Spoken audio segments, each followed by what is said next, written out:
In this video, we're going to talk about changing direction, how we can change direction better as athletes, how we can cut corners harder, and how we can be more explosive out of those cuts.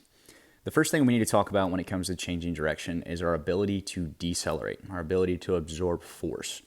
In order to change direction better, the first thing we have to be able to do is be able to slow down when we're coming into that corner.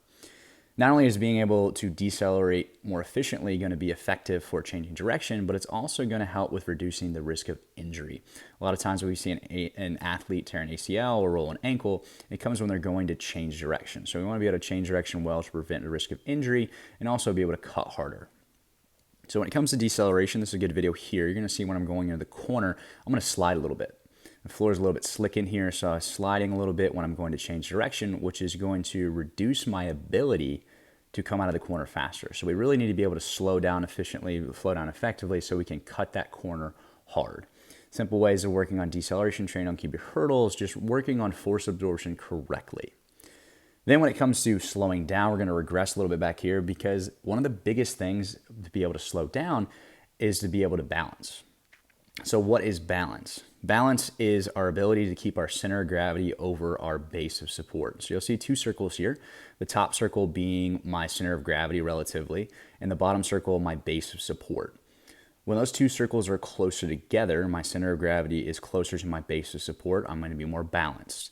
If the base of support is bigger, I'm also going to be more balanced. So you see me drop my hips a little bit here, widen my base of support. It's going to put me more in a more balanced position so I can go into my shuffle here and really push outside my body so I can get laterally as fast as possible. So we're looking for balance, base of support, center of gravity over base of support. We want to be able to maintain that into the corner, maintain that into the cut. The better we can do that, the better we're going to be able to absorb that force, decelerate, and change direction. So when I'm going into the sprint here, you'll notice that that circle is still over the bottom circle. I have the bottom circle on the inside foot because a lot of times when we're going to change direction, most of that weight's going to be on the inside of the foot. Nice big base of support, and I'm leaning in the direction that I want to go while maintaining this concept. The better we can do that, the more we're going to be able to slow down and really come out of that corner hard.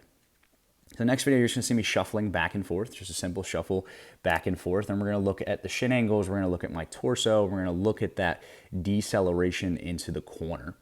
You'll see me drop my hips to go into the shuffle.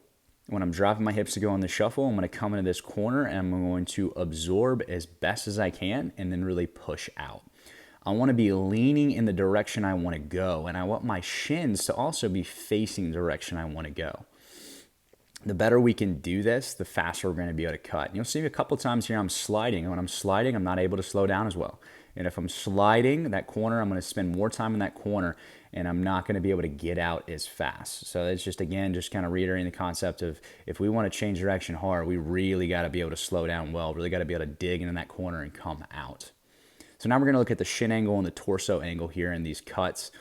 The shin angle, we're talking about a positive shin angle. We want the shins in the direction in which we want to go. We also want the posture to be in the direction we want to go. That's going to be focusing on our balance. That's going to be focusing on allowing us to transition out of that corner better, because if I lean the other way, I'm not going to be able to absorb force as well. If my shins are not in the right direction, I'm not going to be able to absorb force as well in that corner. So now we're going to look at forward to backwards. When I'm going forward, you're going to notice I'm breaking down my steps, really sitting and absorbing that transition. And then the shins are going to attack out in the direction I want to go. Again here, watch me slowing down. I'm breaking those steps down, sitting low, absorbing force. And then when I transition out, I'm leaning. You'll see a lot of postural changes here as far as the direction I want to go. When I'm trying to go backwards, I'm going to sit down into it. And then when I go back to forward, I'm going to lean out and attack out in that position. We'll look at the shin angles here as well. Shins in a positive angle, torso in a positive angle in the direction I want to go. We're trying to get our body in the most advantageous position so we can get into the direction we want to go. Here we're looking at when I'm slowing down, I'm just going to sit back a little bit into it. I need to bend those knees and absorb force with my hips, my quads, my hamstrings, my glutes. The more I can absorb it, the more I can slow down, the better I'm going to be able to transition into that forward direction.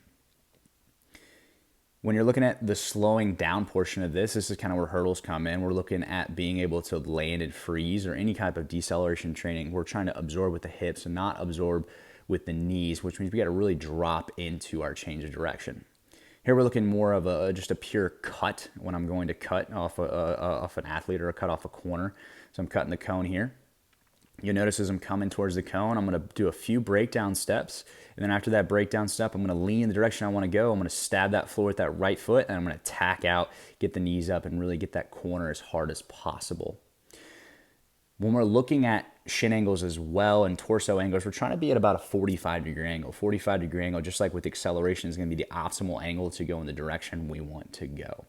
So when it comes to being able to change direction, we're looking at being able to absorb force. We're looking at training balance, being able to maintain that balance into a corner, get into the corner as fast as possible, and then get out of that corner as fast as possible.